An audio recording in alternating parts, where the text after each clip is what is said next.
punya simpanan amal kebajikan yang tidak ada manusia yang tahu.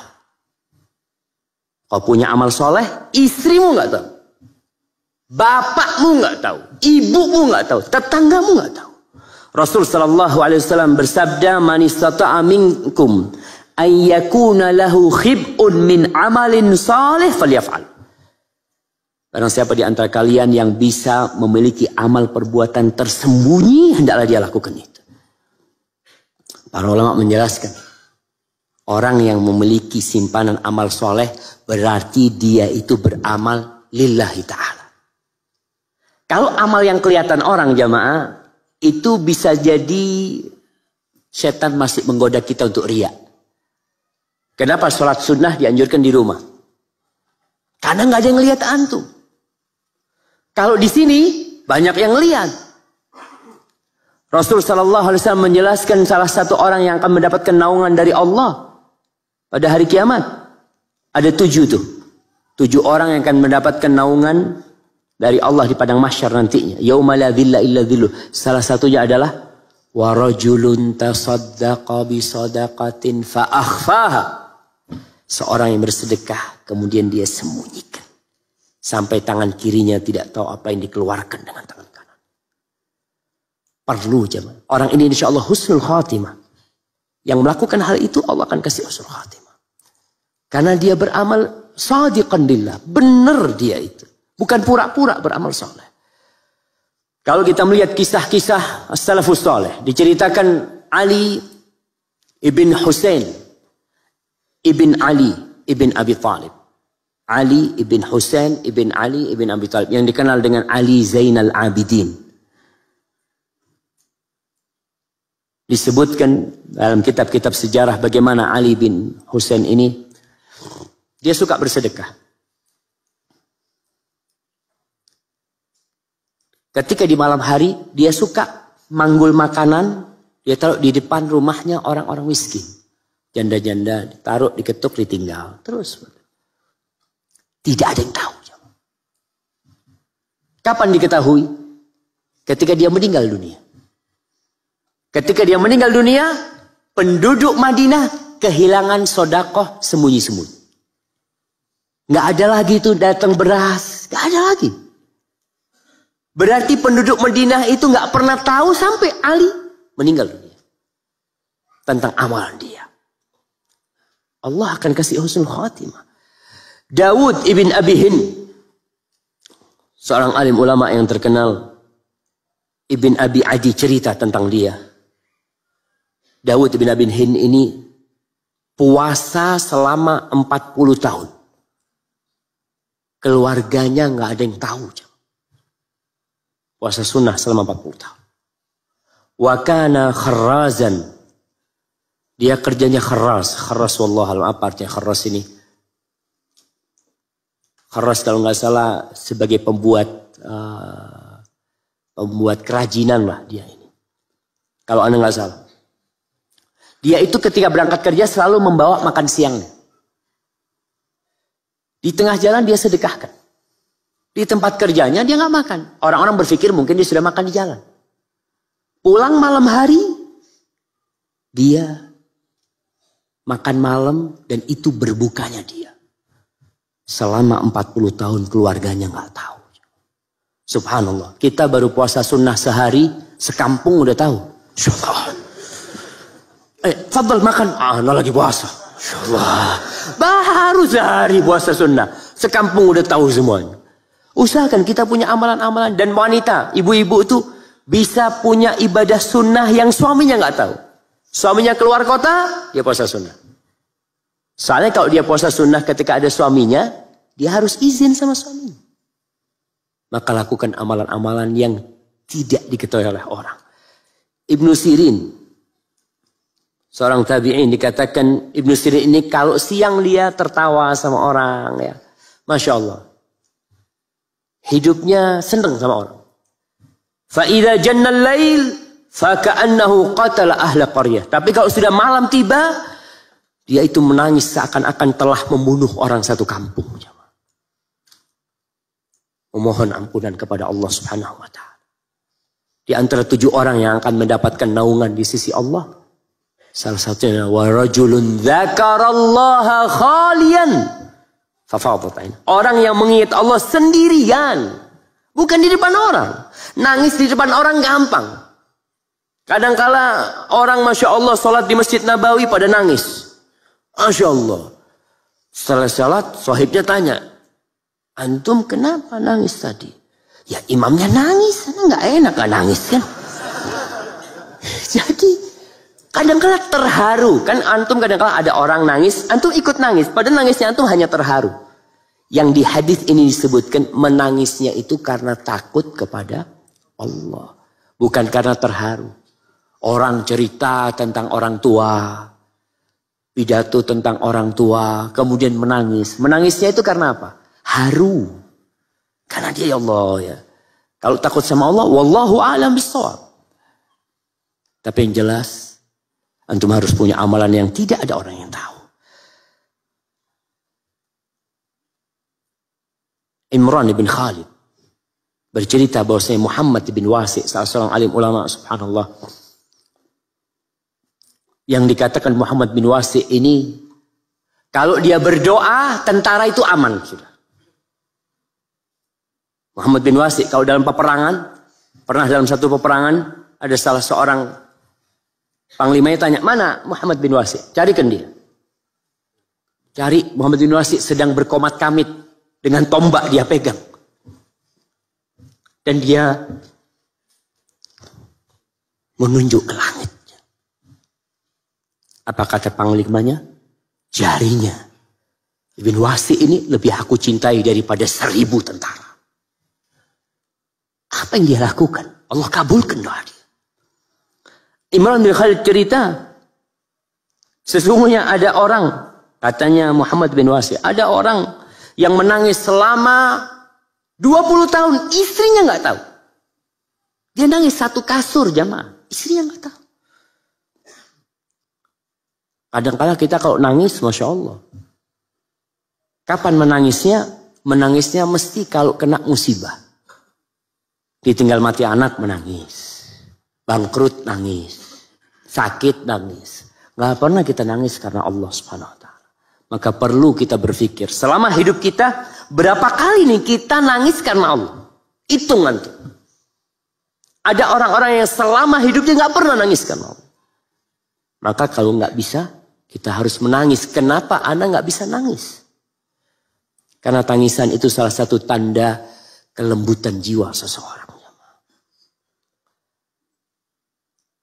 Ibnul Mubarak bercerita tentang Imam Malik. Kata Ibnul Mubarak, Imam Malik ini, ma ra'aitu ahadan irtafa'a mithla Malik. Aku nggak pernah melihat seorang yang bisa lebih tinggi dari Imam Malik. Dari sisi keilmuan, kehormatannya, kewibawaannya, harismatiknya, Masya Allah. Kata Ibnul Mubarak, laisa lahu kathiru salatin wala siyam. Aku kalau ngelihat dia itu nggak banyak sholat sunnahnya, nggak banyak puasa sunnahnya, tapi kayaknya nih dia itu memiliki sarirah, memiliki sebuah amalan tersembunyi yang nggak ada orang yang tahu. Allah angkat. Al-Imam Az-Zahabi mengatakan, kanu, dulu itu para sahabat dan tabi'in, yastahibbun an yakuna lirrajul khabi'ah min amalin salih. La ta'lam bihi zawjatuhu wala ghairuha. Dulu itu orang-orang dari kalangan salafus saleh, mereka menganjurkan agar setiap orang memiliki amal soleh tersembunyi yang istrinya tidak tahu. Yang keluarganya nggak tahu. Antum mungkin jamaah ngelihat jalan becek di kampung. Yang becek di kampung, antum datang ke sebuah tempat, tolong jalan di sana di aspal atau di apa. Orang kampung nggak ada yang tahu. Selama hidup mereka ngelewatin jalan itu, tuh antum yang bikin jalan itu. Tapi nggak ada yang tahu. Istri antum pun nggak tahu. Perlu kita punya amalan seperti itu. Nggak ada orang yang tahu. Supaya Allah jagain kita. Agar kita istiqamah.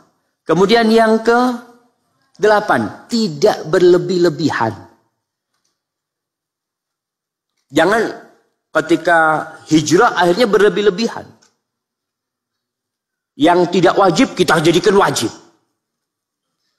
Antum ingat kisah sahabat 3 orang? Ingat jemaah? Gimana kisahnya? Anak kasih hadiah. Fadhal. Antum udah dapat hadiah belum? Oh, oke. Fadhal. Yang pertama, saya nggak akan nikah. Yang satu nggak akan menikah. Terus mau sholat terus-terusan, puasa nggak buka-buka.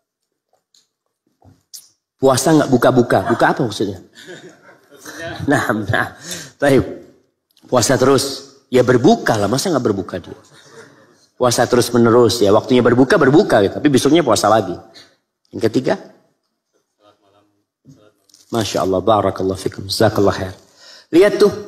Kisah 3 sahabat yang ingin mendekatkan diri kepada Allah. Ingin bertobat. Ingin hijrah dari semua amalannya yang buruk untuk lebih baik. Mereka berkata, aku tidak akan menikah. Satunya. Karena dia berpikir menikah itu bisa menghalangi ibadah dia. Jelas. Allah mengatakan wanita itu ujian. Istri itu sebagian jadi musuh. Suami yang biasanya sholat tahajud. Mau sholat tahajud sama istrinya dipegangin. Nggak bisa sholat tahajud. Yang biasa puasa sunnah sejak menikah. Nggak pernah puasa sunnah. Ada anak-anak muda yang sebelum nikah. Masya Allah puasa sunnah. Iya Ustaz, ana dulu puasa sunnah untuk menahan nafsu. Udah nikah, alhamdulillah sudah. Nah, umpamanya. Jadi ada orang yang ingin puasa, yang ingin nikah terus tadi. Kok ingin nikah terus jemaah? Yang tidak mau menikah, yang pertama. Karena dia berpandangan kalau menikah itu bisa mengurangi ibadah dia. Yang kedua, ingin puasa sunnah terus selama-lamanya. Yang ketiga, ingin sholat malam terus-terusan dan tidak tidur. Apa kata Rasulullah SAW? Nabi melihat ini nggak benar nih. Beliau langsung naik mimbar. Dikumpulkan semua sahabat. Ini ada sebuah pemikiran yang nyeleneh.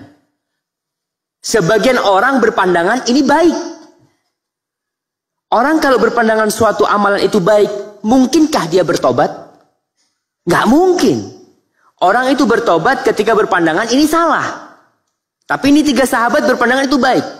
Maka Rasulullah SAW langsung naik mimbar. Dia kumpulkan para sahabat. Ma balu aqwamin yaquluna kadza kadza. Beliau mengatakan ada apa nih orang-orang yang mengatakan seperti ini dan seperti itu. Beliau tidak menyebutkan nama mereka. Karena bukan namanya yang penting. Tapi ucapan mereka ini yang perlu diluruskan. Siapapun yang mengatakan salah kalau ucapan itu salah. Itu termasuk adab dan etika Rasulullah SAW. Lalu beliau mengatakan, ama wallahi inni akhsyakum lillahi wa atqakum. Ketahuilah aku ini orang yang paling bertakwa di antara kalian. Orang yang paling takut kepada Allah di antara kalian. Aku itu sholat malam dan aku tidur. Aku itu puasa dan aku juga nggak berpuasa. Aku berbuka. Artinya pada beberapa hari beliau puasa, beberapa hari beliau nggak puasa. Wa atazawwajun nisa. Dan aku menikah dengan wanita. Barang siapa yang benci dengan sunnahku bukan dari golonganku, kata Rasulullah SAW. Maka jangan berlebih-lebihan antum. Jangan sampai antum karena hijrah baru taubat akhirnya mewajibkan sesuatu yang tidak wajib. Yang sunnah antum katakan wajib, mereka katakan sunnah. Dan cuma antum ingin komitmen untuk melaksanakan, tafadhal. Rasulullah SAW menegur Mu'ad bin Jabal. Kadangkala ada satu anak baru taubat jadi imam baca Al-Baqarah salat maghrib. Insyaallah. Berlebih-lebihan enggak? Berlebih-lebihan. Mu'ad bin Jabal salat Isya. Salat Isya baca Al-Baqarah, waktunya enggak apa-apa sih. Isya cukup untuk baca Al-Baqarah tuh insyaallah ada waktu. Tapi masalahnya dia enggak salat sendirian, banyak jamaahnya. Ada salah satu orang yang sholat bersama Mu'ad, dilihat kelamaan sholatnya Mu'ad, aduh panjang banget ini. Dia langsung sholat sendiri. Antum lihat Mu'ad bersama orang ini. Mu'ad berpandangan kalau tuh orang yang meninggalkan sholat, itu yang salah. Itu pandangan Mu'ad. Bahkan disebut munafik atau apa. Orang seperti itu. Maka sampailah berita itu kepada Rasul SAW. Yang ditegur siapa? Mu'ad. Bukan tuh orang. Rasul sallallahu alaihi wasallam mengatakan, afattanun ya Mu'ad. Apakah engkau akan menjadi orang yang menghidupkan fitnah? Kata dia, kalau kau sholat sama orang, kau tahu di belakangmu itu ada orang tua, ada orang yang punya hajat, ada yang sakit. Maka bacalah surat Sabbih isma rabbikal a'la. Bacalah surat Hal ataka hadithul ghasyiyah.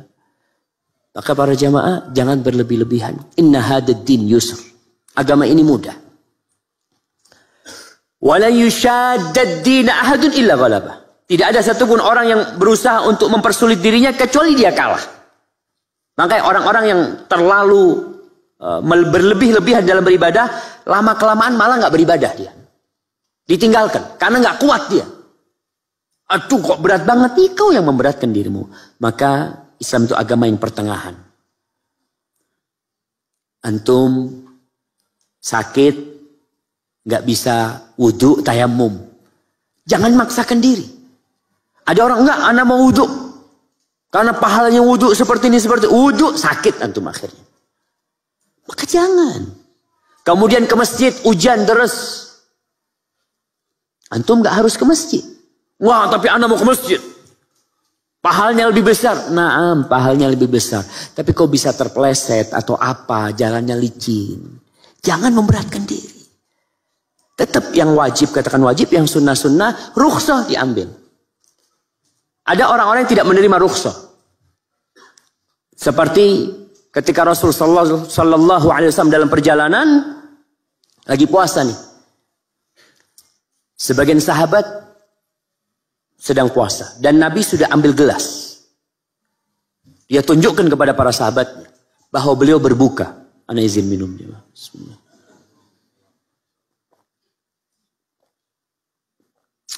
Beliau tunjukkan beliau minum. Sebagian sahabat tetap tidak mau berbuka. Marah Rasulullah SAW. Itu rukhsah. Dan ini kondisi mau perang. Kita butuh kekuatan. Disuruh berbuka mereka sama Rasulullah SAW. Orang sakit, gak kuat puasa, jangan puasa. Musafir, antum dalam perjalanan. Ada jemaah umroh biasanya. Jemaah umroh itu berangkat umroh pas Ramadan. Ana pernah ikut. Pas berangkat, kita berangkat jam 2. Maghrib jam berapa? Jam 6. Naik pesawat, nggak maghrib jamaah. Karena pesawatnya menuju ke arah barat. Jadi mataharinya nggak tenggelam-tenggelam. Itu baru azan ketika sampai di Riyadh. Sampai di Riyadh itu kita kira-kira ya jam 6 waktu Saudi, jam 10 waktu Indonesia. Sebagian jamaah akhirnya tepar karena memaksakan diri untuk berpuasa. Jangan. Kalau ingin istiqomah, berusahalah. Khairul amali adwamuhu wa in qalla. Sebaik-baiknya amalan itu yang berkesinambungan walaupun sedikit ya. Antum sholat malam kuatnya 3 rakaat, 3 rakaat. Lebih baik daripada antum sholat 11 rakaat cuma 7 hari. Setelah itu antum gak anu lagi. Ada orang puasa Daud. Anda mau puasa Daud? Bismillah. Puasa Daud sebulan. Alhamdulillah. Habis gitu gak pernah puasa lagi. Lebih baik mana dengan yang puasa Senin Kemis. Tapi terus dia puasa Senin Kemis. Jangan memberatkan diri.